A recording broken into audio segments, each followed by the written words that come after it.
Everyone, hope you all are fine. So हम लोगों को न्यू इंटरनेशनल इकोनॉमिक ऑर्डर से स्टार्ट करना था। तो before we start further I would like to request you that please do like and subscribe my channel and share it. Okay, तो आप लोग सब्सक्राइब करना और लाइक करना भूल जाते हैं, तो प्लीज़ लाइक करें और सब्सक्राइब करें। चलिए, without wasting any time let's start. हाँ, तो यहाँ पर न्यू इंटरनेशनल इकोनॉमिक ऑर्डर की बात की जा रही है। तो पहले नॉन अलाइनमेंट मूवमेंट आप लोगों को मैंने बता दिया था क्या था।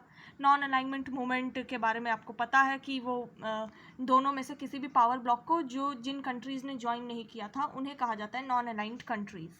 अब most of the non aligned countries जो थी हमारी, वो थी least developed countries. Least developed मतलब उनकी डेवलपमेंट नहीं हुई थी, उनकी इकोनॉमिक हालत, उनकी फाइनेंशियल हालत अच्छी नहीं थी, तो ये वैसी कंट्रीज़ थी। और ये ऐसी कंट्रीज़ क्यों थी? क्योंकि ये न्यूली डीकोलोनाइज्ड थी। न्यूली डीकोलोनाइज्ड मतलब नई नई आज़ाद हुई थी ये कंट्रीज़ कॉलोनियल रूल से। जैसे हमारा इंडिया भी नया नया आज़ाद हुआ था ब्रिटिश रूल से, तो ब्रिटेन से नया नया आज़ाद हुआ था इंडिया, तो इसलिए उसकी डेवलपमेंट नहीं हुई थी। मतलब वो अंडर डेवलप्ड कंट्री थी, उसकी हालत अच्छी नहीं थी, गरीबी थी, फाइनेंशियल दिक्कत थी, इकोनॉमिक दिक्कत थी, हर तरह की परेशानियाँ थी यहाँ पर। ऐसी बहुत सारी कंट्रीज़ थी। तो इनकी डेवलपमेंट के लिए अब मेजर्स लेने थे, इनके लोगों को डेवलप करने के लिए और इनको पॉवर्टी से बाहर निकालने के लिए मेजर्स लेने थे। इकोनॉमिक डेवलपमेंट जो है बहुत ज़्यादा नहीं थी इन कंट्रीज़ में, क्योंकि देखो जो कॉलोनियल पावर्स थी उन्होंने बहुत ज़्यादा एक्सप्लॉइट किया था इन कंट्रीज़ को, इन कंट्री के नेचुरल रिसोर्सेज को और सब चीज़ों को बहुत ज़्यादा इन लोगों ने एक्सप्लॉइट किया था। और जो इन कंट्रीज़ की इकोनॉमिक इंडिपेंडेंस बहुत ज़्यादा ज़रूरी थी इनकी आज़ादी के लिए। इनकी आज़ादी के लिए क्यों ज़रूरी थी? क्योंकि यार ये लोग इंडिपेंडेंट तभी रह सकते हैं जब ये किसी के ऊपर भी किसी चीज़ के लिए डिपेंडेंट ना हो। क्योंकि देखो अभी आज़ादी मिली है और ये दूसरी डेवलप्ड कंट्रीज़ के ऊपर डिपेंड करते हैं। ये जो न्यू आज़ाद कंट्रियाँ हैं ये डिपेंड करती हैं किसी भी उनके ऊपर, फाइनेंशियल हेल्प के लिए, इकोनॉमिक हेल्प के लिए, मिलिट्री हेल्प के लिए, या फिर आपकी पॉवर्टी है बहुत ज़्यादा कंट्री में रिसोर्सेज मंगवाने के लिए। तो देखो ये फिर से गुलाम बनने जैसा ही है, क्योंकि अभी आज़ाद हुए हैं और अभी भी हम डिपेंडेंट हैं उनके ऊपर। देखा जा रहा था कि अमेरिका से बहुत ज़्यादा फूड सप्लाईज आती थी, हम लोग भी फूड के मामले में बहुत सेल्फ सफिशिएंट नहीं थे। तो इसमें देखो अभी तो आज़ाद हुए हैं ब्रिटेन से और बन गए अमेरिका के गुलाम, ये वाली हालत थी ये। तो इनकी इंडिपेंडेंट होने के लिए बहुत ज़रूरी था, इनकी इंडिपेंडेंस के लिए, कि ये लोग सेल्फ सफिशिएंट बने। जब तक हम सेल्फ सफिशिएंट नहीं होते हम इंडिपेंडेंट कैसे हो सकते हैं? The idea of new economic order, new economic order का आइडिया आया था United Nations conference on trade and development से। ये एक कॉन्फ्रेंस हुई जिसमें कि एक रिपोर्ट निकली 1972 के अंदर। उस रिपोर्ट का नाम था towards a new trade policy for development. तो यहाँ पर ही आइडिया आया था एक इनके पास कि न्यू इंटरनेशनल इकोनॉमिक ऑर्डर चलाना चाहिए। अब ये जो कॉन्फ्रेंस हुई थी, इस कॉन्फ्रेंस में क्या बातें डिसाइड की, क्या ऐसी बातें थी जिनके वजह से ये इवॉल्व हुआ हमारा न्यू इंटरनेशनल इकोनॉमिक ऑर्डर। तो यहाँ पे ये पॉइंट्स रखे जाते हैं। Give the LDCs control over there natural resources, मतलब जो लीस्ट डेवलप्ड कंट्रीज़ थी उनको उनकी नेचुरल रिसोर्सेज के ऊपर पूरा जो है अधिकार देना, पूरा हक देना कि वो अपने नेचुरल रिसोर्सेज को यूज़ कर सकते हैं। जो डेवलप्ड कंट्रीज़ हैं वो एक्सप्लॉइट अब नहीं करेंगी, क्योंकि जो भी डेवलप्ड कंट्रीज़ जिन्होंने भी गुलाम बनाया था किसी छोटी कंट्री को, उन्होंने उसके नेचुरल रिसोर्सेज को ज़रूर एक्सप्लॉइट किया था। जैसे ब्रिटेन ने हमारे इंडिया के नेचुरल रिसोर्सेज को अपने फ़ायदे के लिए पूरी तरह से एक्सप्लॉइट किया था और हमारा कोई फ़ायदा नहीं हुआ इससे, उनका तो फ़ायदा हो गया। अब यहाँ पर दूसरी बात ये थी कि obtain access to western markets. हाँ, तो obtain access to western markets मतलब जो वेस्टर्न मार्केट्स हैं वहाँ पे जो हमारी लीस्ट डेवलप्ड कंट्रीज़ हैं वो इन्वेस्टमेंट कर सकती हैं, वहाँ पे अपनी चीज़ें बेच सकती हैं। जैसे इंडिया के केस में क्या था कि इंडिया जो है अपने जो हैंडीक्राफ्ट्स है वो ब्रिटेन को नहीं बेच सकता है। और ऐसा ही सारी जितनी भी कंट्रीज़ थी, जितनी भी कंट्रीज़ जिन्होंने गुलाम बनाया था, जितनी भी डेवलप्ड कंट्रीज़ हैं उन्होंने किसी को भी गुलाम बनाया था, तो उन्होंने ये पॉलिसी लगा दी थी कि तुम अपने प्रोडक्ट हमारे मार्केट में नहीं बेच सकते हो, क्योंकि अगर वो बेचेंगे वहाँ पे तो उनका फ़ायदा होगा। और कॉलोनी जो भी जितनी भी कंट्रीज़ थी जिन्होंने कॉलोनीज़ बनाई थी, अपनी गुलाम बनाया था, उनका मोटिव था अपने देश को फ़ायदा पहुँचाना, ना कि अपनी उस कॉलोनी को फ़ायदा पहुँचाना। जैसे ब्रिटेन का मकसद था अपने देश का फ़ायदा करना, इंडिया का फ़ायदा करना नहीं, उनका ये मकसद नहीं था। तो उन्होंने भी ये पॉलिसी लगा दी थी कि तुम अपने प्रोडक्ट हमारे मार्केट में नहीं बेच सकते, तुम लोगों को एक्सेस नहीं मिलेगा हमारे मार्केट्स का, और हम लोगों को तो तुम्हारे मार्केट का एक्सेस है। मतलब डेवलप्ड कंट्रीज़ जो अंडर डेवलप्ड कंट्रीज़ हैं वहाँ पर अपना इन्वेस्टमेंट कर सकती है, अपनी चीज़ें बेच सकती है। लेकिन जो लीस्ट डेवलप्ड कंट्रीज़ हैं जो बहुत गरीबी की हालत में है, वो अपनी चीज़ें नहीं बेच सकते फ़ॉरेन में, जो कि सरासर गलत बात है। तो यहाँ पे ये बात की गई कि उन्हें राइट मिलेंगे फ़ॉरेन मार्केट्स में आने के, फ़ॉरेन मार्केट्स का उन्हें एक्सेस मिलेगा, और टेक्नोलॉजी के कॉस्ट को कर दिया जाएगा रिड्यूस। जो भी वेस्टर्न कंट्रीज़ से मशीनरीज, जो भी मॉडर्न टेक्नोलॉजीज़, जो चीज़ भी वो लोग मंगा रहे थे, उसकी कॉस्ट को रिड्यूस कर दिया जाएगा। मतलब लीस्ट डेवलप्ड कंट्रीज़ को कम दाम पर वो चीज़ें दी जाएंगी। कम कॉस्ट पर देने की क्या वजह है कि वो एक तो लीस्ट डेवलप्ड है। अब उनको टेक्नोलॉजीज़ अगर हम कम कॉस्ट में देंगे तो ये उनके डेवलपमेंट में हेल्प करेगा, बजाय इसके कि उनको टेक्नोलॉजी ज़्यादा कॉस्ट में दे दी जाए। अगर ज़्यादा प्राइस लगा के टेक्नोलॉजी देंगे तो एक तो वो लोग गरीब लोग हैं, गरीब देश है, वो खरीद नहीं पाएगा, और ख़रीद नहीं पाएगा तो अपनी डेवलपमेंट भी नहीं कर सकेगा, परेशानी हो जाएगी।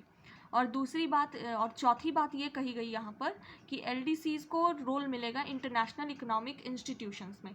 इंटरनेशनल इकोनॉमिक इंस्टीट्यूशंस हमारे कौन से होते हैं? आपका वर्ल्ड बैंक हो गया, वर्ल्ड ट्रेड ऑर्गेनाइजेशन हो गया, इंटरनेशनल मॉनेटरी फंड हो गया। तो इन सब में जो लीस्ट डेवलप्ड कंट्रीज़ हैं उन्हें रोल मिलेगा।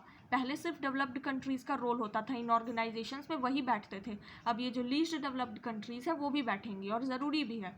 जब तक वो लोग वहाँ नहीं बैठेंगे अपनी प्रॉब्लम्स को कैसे सुलझा सकेंगे, तो ये ज़रूरी था। और फर्स्ट मीटिंग हमारी नैम की हुई थी, नॉन अलाइनमेंट मूवमेंट की, 1961 में बेलग्रेड में। तो उस वक्त तो इकोनॉमिक इश्यूज़ को इतनी इंपॉर्टेंस नहीं दी गई। उस टाइम मेन इंपॉर्टेंस किन बातों को दी गई होगी? यही कि किसी पावर ब्लॉक को ज्वाइन नहीं करना है, और कोई भी जो नई इंडिपेंडेंट कंट्री है वो नॉन अलाइनमेंट मूवमेंट को ज्वाइन करे, इस बात पर ध्यान दिया गया। तीसरा, इस बात पर ध्यान दिया गया होगा कि कोई भी मतलब इंटरनेशनल कोई भी इशू होता है, वर्ल्ड अफेयर्स में कोई भी मतलब कुछ भी होता है, तो उसमें हम इंटरफेयर करेंगे लेकिन किसी पावर ब्लॉक को ज्वाइन नहीं करेंगे। तो ये चर्चाएं उस टाइम हुआ करती थी। लेकिन इसमें चेंज देखने में आया मिड 1970s के अंदर। मिड 1970s के अंदर क्या हुआ कि यहाँ पर जो बहुत ज़्यादा इम्पॉर्टेंट इकोनॉमिक इश्यूज़ थे उन्हें इम्पॉर्टेंस मिलने लग गई। इकोनॉमिक इश्यूज़ को पहले नहीं मिलती थी बट अब मिलने लगी। नैम के अंदर इकोनॉमिक इश्यूज़ भी होने लग गए डिस्कस, और यही रीज़न था कि धीरे धीरे नैम एक इकोनॉमिक प्रेशर ग्रुप बन गया, और यही से इवॉल्व हुआ हमारा न्यू इंटरनेशनल इकोनॉमिक ऑर्डर। तो ये वहीं से इवॉल्व हुआ, इसके इवॉल्व होने की यही कहानी है। अब ये लेट 1980s में नियो जो है अपने इनिशिएटिव में फेल हो गया। इनिशिएटिव क्या था? नियो का इनिशिएटिव था, न्यू इंटरनेशनल इकोनॉमिक ऑर्डर का, उन कंट्रीज़ की डेवलपमेंट जो कि लीस्ट डेवलप्ड है। तो वो अपने इनिशिएटिव में फेल हो गया, मतलब वो लीस्ट डेवलप्ड कंट्रीज़ की हेल्प नहीं कर पा रहा था। क्यों नहीं कर पा रहा था? क्योंकि स्टिफ कंपटीशन था लीस्ट डेवलप्ड कंट्रीज़ का डेवलप्ड कंट्रीज़ के साथ। मतलब जो कम डेवलप्ड कंट्रीज़ हैं उनका डेवलप्ड कंट्रीज़ के साथ कंपटीशन था। डेवलप्ड कंट्रीज़ की ये कोशिश रहती थी कि वो इन कम डेवलप्ड कंट्रीज़ को, अंडर प्रिविलेज्ड और पुअर कंट्रीज़ को आगे ना आने दे, किसी भी तरह से मार्केट में ना घुसने दे, अपना बेनिफिट ना करने दे, आगे ना बढ़ने दे। कंपटीशन क्रिएट करते थे क्योंकि ये डेवलप्ड कंट्रीज़ हैं, ये तो यही चाहेंगे कि हम डेवलप्ड रहें, बाकी कंट्रीज़ डेवलप ना हो, नहीं तो हमारे लिए कंपटीशन हो जाएगा, वो खतरा बन जाएगी, हमारी जगह ले लेंगी वो कंट्रीज़, हमारी प्लेस पे आके बैठ जाएंगी। तो ये रीज़न था यहाँ पर कि ये डेवलप्ड कंट्रीज़ की वजह से बहुत ज़्यादा कंपटीशन हो गया, और इस कंपटीशन की वजह से new international economic order fail हो गया। डेवलप्ड कंट्रीज़ एक यूनाइटेड ग्रुप की तरह एक्ट करने लगी, मतलब सारी डेवलप्ड कंट्रीज़ मिलके लीस्ट डेवलप्ड कंट्रीज़ के डेवलपमेंट के रास्ते में रुकावट बनने लग गई। अब आप सोच सकते हैं कि इतनी सारी डेवलप्ड कंट्रीज़ और लीस्ट डेवलप्ड कंट्रीज़, मतलब इतनी सारी डेवलप्ड कंट्रीज़ अगर कंपटीशन देती हैं किसी लीस्ट डेवलप्ड कंट्री को, तो वो कंट्री तो कहीं ना कहीं मतलब हार जाएगी, रुकावट पैदा हो जाएगी और उसकी डेवलपमेंट रुक जाएगी, क्योंकि उसकी हालत बहुत ख़राब है। चलो अब ये हमारा आता है next topic, India and the cold war.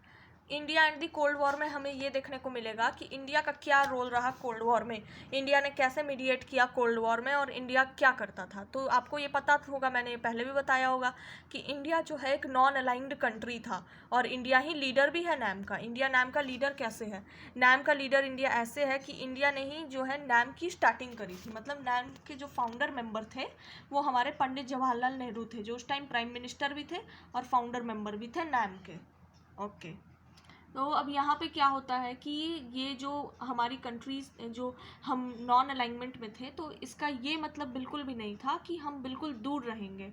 दूर रहेंगे मतलब इंटरनेशनल अफेयर्स में पार्टिसिपेट नहीं करेंगे। पार्टिसिपेशन हम लोगों का इक्वल था, मतलब जो भी नॉन अलाइंड कंट्रीज़ थी, स्पेशली ये इंडिया की बात हो रही है यहाँ पर, तो इंडिया का पार्टिसिपेशन इक्वल था किसी भी इंटरनेशनल अफेयर में। तो वो अलाइंसेस से तो दूर रहते थे, मतलब यूएसएसआर को ज्वाइन नहीं करेंगे, बट इसका ये मतलब भी नहीं है कि वो लोग इंटरनेशनल कोई प्रॉब्लम होगी, कोई इशू होगा तो उसमें पार्टिसिपेट नहीं करेंगे। सेकेंडली ये बात थी कि वो लोग दूसरी जो कंट्रीज़ थी, जो न्यूली डिकोलोनाइज्ड थी, नई नई आज़ाद हुई थी कंट्रीज़, उनको भी इंडिया समझाता था कि तुम लोग नॉन अलाइनमेंट मूवमेंट को कर लो ज्वाइन, किसी पावर ब्लॉक को ज्वाइन मत करो, क्योंकि अभी तुम्हें आज़ादी मिली है, तुम फिर से गुलाम बन जाओगे, या तो यूएसए के या यूएसएसआर के, जो कि गलत बात होगी। फिर India's policy was neither negative nor passive. अब इसका मतलब है इंडिया की देखो पॉलिसी जो है वो नेगेटिव भी नहीं थी और पैसिव भी नहीं थी। मतलब इंडिया, जैसे नेहरू ने कहा कि नॉन अलाइनमेंट का ये मतलब नहीं था फ्लीइंग अवे मतलब साइड हट जाना, उड़ जाना, बिल्कुल वहाँ से दूर दूर हो जाना। तो इसका ये बिल्कुल भी मतलब नहीं था कि अगर हमने नॉन अलाइनमेंट ज्वाइन किया तो हम किसी भी चीज़ में, इंटरनेशनल प्रॉब्लम में अपने मतलब आइडियाज़ नहीं देंगे या पार्टिसिपेट नहीं करेंगे, दूर रहेंगे, ऐसा कुछ भी नहीं था। इंडिया तो हमेशा इंटरवेन करता था वर्ल्ड अफेयर्स में, और जो कोल्ड वॉर के झगड़े को स्मूथ करने की कोशिश करता था, मतलब मीडिएशन करता था यूएसए और यूएसएसआर के बीच में, एज अ मीडिएटर एक्ट करता था, उनके झगड़े को सुलझाने की कोशिश करता था। इंडिया हमेशा डिफरेंसेस को ख़त्म करने की कोशिश करता था जो भी अलाइंसेस थी उनके बीच में, और फुल स्केल वॉर को रोकने की कोशिश करता था कि कहीं बहुत बुरी तरह से लड़ाई ना हो जाए, न्यूक्लियर वॉर ना हो जाए। इंडियन डिप्लोमेट्स थे और जो इंडियन लीडर्स थे वो कोल्ड वॉर में मीडिएट करते थे, जैसे कि कोरियन वॉर में देखा गया है। कोरियन वॉर 1950s में जो हुई, अर्ली 1950s के अंदर। अब इट इज़ इम्पॉर्टेंट, अब ये यहाँ पे सबसे ज़्यादा इम्पॉर्टेंट क्या है कि इंडिया जो था उसने नॉन अलाइंड ग्रुप बनना चाहा, लेकिन बहुत यहाँ पर इंडिया की कुछ क्रिटिसिज्म भी हुई जो हमें आगे पढ़ने को मिलेगी, और वही मेन बात है, एग्जाम क्वेश्चन भी आता है कि इंडिया की नैम की पॉलिसी को क्यों क्रिटिसाइज़ किया गया। अब कोल्ड वॉर ईयर्स में इंडिया की कोशिश रहती थी उन रीजनल ऑर्गेनाइजेशंस और ग्रुप्स को एक्टिवेट करना जो कि कोल्ड वॉर को स्मूथ करने में मदद कर सकती है। कोल्ड वॉर को स्मूथ करने में कौन से ऑर्गेनाइजेशंस मदद करेंगे? वही ऑर्गेनाइजेशंस मदद कर सकेंगी जो कि नॉन अलाइंड है, मतलब जिनका यूएसए या यूएसएसआर से कोई मतलब नहीं है, वही मदद कर सकेंगी। क्योंकि कोई अगर किसी के साइड होगा यूएसए यूएसएसआर के साथ तो वो कोल्ड वॉर को सॉफ्ट करने में तो मदद नहीं करेगा। नेहरू ने कहा था कि Commonwealth of free and cooperating Nations जो है वो एक जेन्युइन मतलब ऑर्गेनाइजेशन है जो मतलब हेल्प करेगा कोल्ड वॉर को स्मूथ करने में। ये नेहरू का फेथ था, पंडित जवाहरलाल नेहरू का ये फेथ था। नॉन अलाइनमेंट है वो, कुछ लोग कहते हैं कि बहुत ज़्यादा मतलब नोबल कॉज था और इंडिया बहुत शांति से रहा, तो ऐसी कोई बात नहीं थी। नॉन अलाइनमेंट का फ़ायदा इंडिया को बहुत मिला। इंडिया को नॉन अलाइनमेंट का फ़ायदा ये मिला कि इंडिया के इंटरेस्ट्स बहुत ज़्यादा सर्व हुए। मतलब देखो, अगर वो किसी की एलीज बन जाता तो उसके इंटरेस्ट सर्व नहीं होते, वो फिर से गुलाम हो जाता, लेकिन यहाँ पे उसके इंटरेस्ट सर्व हो रहे थे, उन्हें उसे फ़ायदा मिल रहा था। दूसरा, वो एक पावर को दूसरी पावर के अगेंस्ट बैलेंस कर सकता था। कैसे? अगर यूएसएसआर इंडिया को परेशान करेगा तो वो यूएसए के पास चला जाएगा, हेल्प मांगेगा। यूएसए परेशान करेगा तो वो यूएसएसआर के पास चला जाएगा। मतलब कोई भी सुपर पावर इंडिया को परेशान या बुली नहीं कर सकती थी। ये इंडिया को फ़ायदा मिला नॉन अलाइनमेंट मूवमेंट का। अब इंडिया की पॉलिसी के बारे में यहाँ पर है कि इंडिया की कुछ ऐसी पॉलिसीज़ थी जिनको क्रिटिसाइज़ किया गया। नॉन अलाइनमेंट की कुछ ऐसी पॉलिसीज़ जिनको किया गया क्रिटिसाइज़। अब वो पॉलिसीज़ क्या थी? इंडिया की जो नॉन अलाइनमेंट की पॉलिसी थी उसे अनप्रिंसिपल्ड कहा गया। अनप्रिंसिपल्ड इसलिए कहा गया क्योंकि देखो, इंडिया ने ये कहा था कि हम नॉन अलाइंड हैं, मतलब हम दूर रहेंगे, बट इंडिया ने ये भी कहा था कि हम अलाइंसेस से तो दूर रहेंगे बट इंटरनेशनल कोई भी इश्यू होता है तो हम उसमें पार्टिसिपेट करेंगे, इंटरनेशनल कोई भी प्रॉब्लम होती है तो हम उसे सुलझाएंगे, उसमें इक्वल हमारा पार्टिसिपेशन होगा। बट ऐसा कुछ नहीं हुआ। यहाँ पे इंडिया ने बहुत सारे ऐसे इकोनॉमिक इश्यूज़, इंटरनेशनल इश्यूज़ ऐसे हुए जिसमें इंडिया ने पार्टिसिपेट करने से, अपना मतलब खड़े होने से मना कर दिया, और ये तो कॉन्ट्राडिक्टरी हो गया क्योंकि इंडिया ने कहा था कि हम देखो ऐसा कुछ भी नहीं करेंगे, हम पार्टिसिपेट करेंगे इंटरनेशनल इश्यूज़ में, बट इंडिया ने ऐसा नहीं किया। यहाँ पे इंडिया साइड हो गया, तो ये कॉन्ट्राडिक्टरी हो गई ये वाली बात। सेकंड बात थी कि इंडिया किसी अलाइंस को ज्वाइन नहीं करेगा, लेकिन इंडिया ने साइन कर ली treaty of friendship with Bangladesh. नहीं सॉरी, यूएसएसआर के साथ ट्रीटी ऑफ फ्रेंडशिप अगस्त 1971 में साइन कर ली 20 ईयर्स के लिए। अब इसने साइन कर ली, ये साइन करने का क्या रीज़न था? तो इंडिया ने इसलिए साइन की क्योंकि देखो बांग्लादेश क्राइसिस चल रहा था, बांग्लादेश को पाकिस्तान ने गुलाम बना रखा था। पहले बांग्लादेश को ईस्ट पाकिस्तान से के नाम से जाना जाता था क्योंकि वो पाकिस्तान के अंदर ही आता था। एक तो वेस्ट पाकिस्तान टेरिटरी, एक ईस्ट पाकिस्तान। तो ईस्ट पाकिस्तान जो कि आज का बांग्लादेश है, उसे आज़ादी चाहिए थी और इंडिया उसकी हेल्प कर रहा था, बांग्लादेश की। तो इंडिया जब बांग्लादेश की हेल्प कर रहा था तो उसे खतरा था पाकिस्तान से। पाकिस्तान और इंडिया के बहुत सारे झगड़े हुए। 1971 के अंदर पाकिस्तान और इंडिया के झगड़े हो गए, लड़ाई हो गई, क्योंकि पाकिस्तान से आज़ाद होने में बांग्लादेश की हेल्प इंडिया ने करी थी। इसलिए उसने ट्रीटी ऑफ फ्रेंडशिप यूएसएसआर के साथ साइन की ताकि यूएसएसआर इंडिया को पाकिस्तान से बचा सके, बचा सके। इसलिए इंडिया ने साइन करी थी ट्रीटी ऑफ फ्रेंडशिप यूएसएसआर के साथ। रेफ्यूजी प्रॉब्लम्स भी हो गई थी तो उसमें भी इंडिया को मदद चाहिए थी यूएसएसआर की, इसलिए उसने साइन करी थी क्योंकि यूएसएसआर सुपर पावर थी, वो हेल्प कर सकती थी इंडिया की पाकिस्तान की लड़ाई में। पाकिस्तान इंडिया की लड़ाई में भी हेल्प कर सकती थी, वो लड़ाई को सॉर्ट आउट करने में, वेपन्स देने में हेल्प कर सकती थी, प्लस वो इस चीज़ में भी हेल्प कर सकती थी। रेफ्यूजी प्रॉब्लम्स हो रही हैं, रेफ्यूजीज़ को रखने में दिक्कत है तो उसमें भी प्रॉब्लम, तो ये ट्रीटी इसलिए साइन की गई थी। बट इसको बड़ा ही गलत समझा गया और कॉन्ट्राडिक्टरी समझा गया क्योंकि इंडिया की पॉलिसी तो देखो वो थी, क्या बोलते हैं उसको, नॉन अलाइनमेंट थी इंडिया की पॉलिसी, उसको अलाइन नहीं होना था किसी के भी साथ, इसलिए इसको गलत कहा गया बहुत ज़्यादा। क्योंकि India needed diplomatic and possibly military support, जो कि मैंने आपको बता दिया कि इंडिया को मिलिट्री, डिप्लोमेटिक, फाइनेंशियल सपोर्ट चाहिए था। किसके साथ, किसके अगेंस्ट? पाकिस्तान के अगेंस्ट चाहिए था। बांग्लादेश क्राइसिस चल रहा था इसलिए चाहिए था उसे सपोर्ट, तो उसने रिलेशंस अच्छे बना लिए यूएसएसआर के साथ सपोर्ट के लिए। लेकिन इस दौरान उसके यूएसए के साथ अच्छे रिलेशंस थे, वो बिगड़ गए क्योंकि उसने यूएसएसआर के साथ फ्रेंडशिप कर ली। तो अब ये तो बहुत ऑब्वियस है, बट ऑब्वियस है कि देखो अगर वो यूएसएसआर से फ्रेंडशिप करेगा तो यूएसए से तो झगड़ा हो ही जाएगा, यूएसए से करेगा तो यूएसएसआर से झगड़ा हो जाएगा। तो अब नॉन अलाइनमेंट जो है वो कोल्ड वॉर कंटेक्स्ट में हमने देखा। यहाँ पे कोल्ड वॉर के कंटेक्स्ट में इस चैप्टर में हमने नॉन अलाइनमेंट को पढ़ा है। लेकिन अब देखो कोल्ड वॉर जब तक चल रही थी तब तक तो नॉन अलाइनमेंट मोमेंट एक था, बट अब कोल्ड वॉर जो है ख़त्म हो जाएगी कब? जो हमारा चैप्टर 2 है उसमें 1991 का डिसइंटीग्रेशन है यूएसएसआर का, मतलब जब 1991 में यूएसएसआर का डिसइंटीग्रेशन हो गया तो वहाँ पे हमारी कोल्ड वॉर एंड हो जाएगी। कोल्ड वॉर ख़त्म हो गई मतलब जो दोनों पावर ब्लॉक्स हैं वो ख़त्म हो गए। दोनों पावर ब्लॉक्स, यूएसए अब पावर ब्लॉक नहीं रहा, नहीं मतलब यूएसएसआर पावर ब्लॉक नहीं रहा, अब यूएसए एक सुपर पावर बन गई। तो अब नॉन अलाइनमेंट कहाँ, एक ही तो सुपर पावर है, अब नॉन अलाइनमेंट का क्या मतलब है? तो इसलिए नॉन अलाइनमेंट धीरे धीरे कम होता चला गया, मतलब थोड़ा सा, लेकिन उसके कुछ प्रिंसिपल्स अभी भी फॉलो किए जाते हैं और वो इंडियाज़ फॉरेन पॉलिसी में बहुत मेन पार्ट, इंडिया के फॉरेन पॉलिसी में बहुत ज़्यादा मेन पार्ट प्ले करते हैं कुछ नॉन अलाइनमेंट के प्रिंसिपल्स। अब वो कुछ प्रिंसिपल्स क्या हैं, और ये उन इंडिया के ये जो कुछ प्रिंसिपल्स थे, वो प्रिंसिपल्स यही थे कि वो किसी भी पावर ब्लॉक को ज्वाइन नहीं करेंगे। अब जैसे यूएसए की आइडियोलॉजी कैपिटलिज्म है तो यूएसए को वो कभी भी ज्वाइन नहीं करेगा, चाहे यूएसएसआर का डिसइंटीग्रेशन हो गया, इंडिया कभी भी यूएसए को ज्वाइन नहीं करेगा, उसकी आइडियोलॉजी नहीं अपनाएगा। और इसमें इनका ये बिलीव था, नैम की जो कंट्रीज़ थी नॉन अलाइंड, इनका ये बिलीव था कि ये लोग काफ़ी कॉमन है। कॉमन क्यों है? क्योंकि देखो ये सारे डिकॉलोनाइज हुए थे एक ही टाइम पर, और डिकॉलोनाइज कब हुए थे, किससे हुए थे, किससे आज़ादी? तो मैक्सिमम जो डिकॉलोनाइज्ड कंट्रीज़ थी, नई आज़ाद हुई कंट्रीज़ थी, उन्हें मैक्सिमम कंट्रीज़ को आज़ादी मिली थी उससे, ब्रिटेन से ईस्ट इंडिया कंपनी से मोस्ट ऑफ द कंट्रीज़ आज़ाद हुई थी। हमारा देश भी आज़ाद हुआ था और बाकी कंट्रीज़ भी जो छोटी मोटी थी वो उसी से आज़ाद हुई थी। तो वो लोग बिलीव करते थे कि अगर सारी जो न्यूली डिकॉलोनाइज्ड कंट्रीज़ हैं वो अगर साथ में ज्वाइन हो जाएं, एक साथ मिल जाएं, तो वो एक पावरफुल फोर्स बन जाएंगी, एक बहुत बड़ी ताकत बन सकती है। मिल के वो भी किसी भी चीज़ का, किसी भी प्रॉब्लम का सामना कर सकती हैं, तो वो बहुत बड़ी एक पावर बन जाएंगी मिल के। तो इनका ये बिलीव था और इनका ये मानना था कि जो छोटी मोटी कंट्रीज़ हैं उनको कोई भी ज़रूरत नहीं है कि वो किसी बिग कंट्री की पावर की जो है एलाइज बन जाएं।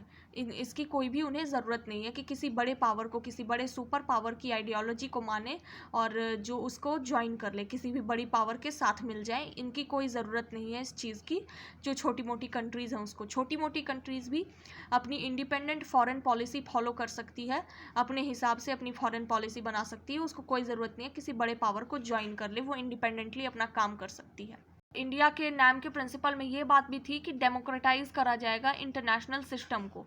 डेमोक्रेटाइज मतलब डेमोक्रेसी लाई जाए हर कंट्री में, जो भी न्यूली डिकोलोनाइज्ड कंट्रीज़ हैं जो भी हैं उनमें लाया जाए डेमोक्रेसी। मोनार्की कहीं, मोनार्की और जो दूसरे फॉर्म्स है वो हटा के डेमोक्रेसी ले आया जाए मैक्सिमम कंट्रीज़ में। और हम जैसा कि देख सकते हैं मैक्सिमम कंट्रीज़, आज मैक्सिमम कंट्रीज़ के अंदर डेमोक्रेटिक गवर्नमेंट है, मतलब जहाँ पे इलेक्शंस होते हैं एक डेमोक्रेटिक गवर्नमेंट है मैक्सिमम कंट्रीज़ के अंदर।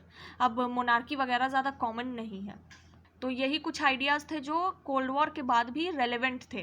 ये कुछ आइडियाज़ जो नैम के नॉन अलाइनमेंट मूवमेंट के, ये कुछ आइडियाज़ थे, कुछ प्रिंसिपल्स थे जो कोल्ड वॉर एंड होने के बाद भी रेलेवेंट रहे। तो इसी के साथ ही हमारा कोल्ड वॉर एरा चैप्टर हो जाता है ख़त्म, और ये चैप्टर हमारा कोल्ड वॉर एरा ख़त्म हो गया। अब नेक्स्ट हम पॉलिटिकल साइंस के अंदर इसी बुक का चैप्टर 2 स्टार्ट करेंगे, that is the end of bipolarity. तो वो मैं आपको नेक्स्ट वीडियो में पढ़ाऊँगी। तब तक के लिए goodbye, take care and stay safe.